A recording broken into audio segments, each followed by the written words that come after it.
Train അപകടങ്ങൾ തുടർക്കഥയാകുന്ന പശ്ചാത്തലത്തിൽ സുരക്ഷിത യാത്രയൊരുക്കാൻ 1,00,000 കോടിയിലധികം രൂപ കേന്ദ്ര ബജറ്റിൽ വകയിരുത്തി. അടിസ്ഥാന സൗകര്യ വികസനത്തിനും ബജറ്റിൽ ഫണ്ട് നീക്കിവച്ചിട്ടുണ്ട്. 10,000 പുതിയ ജനറൽ കോച്ചുകൾ വിവിധ ട്രെയിൻ റൂട്ടുകളിൽ ഉൾപ്പെടുത്താനും ബജറ്റിൽ തീരുമാനമായി. ആകെ 2,62,000 കോടി രൂപയാണ് റെയിൽവേക്കായി അനുവദിച്ചിട്ടുള്ളത്.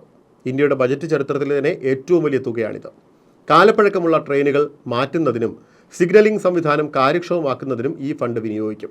നിലവിൽ 4,275 കിലോമീറ്റർ മാത്രം സ്ഥാപിച്ച ട്രാക്കിലേക്കുള്ള കവചം വ്യാപകമാക്കാനും ഈ പണം ഉപയോഗിക്കും. 44,000-ഓളം തസ്തികകളിൽ നിയമനവുമായി ബന്ധപ്പെട്ട നടപടികൾ വേഗത്തിലാക്കും. സുരക്ഷയ്ക്കും യാത്രക്കാരുടെ ക്ഷേമത്തിനുമാണ് റെയിൽവേയുടെ പ്രഥമ പരിഗണനയെന്ന് ബജറ്റുമായി ബന്ധപ്പെട്ട് കേന്ദ്ര റെയിൽവേ മന്ത്രി അശ്വിനി വൈഷ്ണവ് പറഞ്ഞു.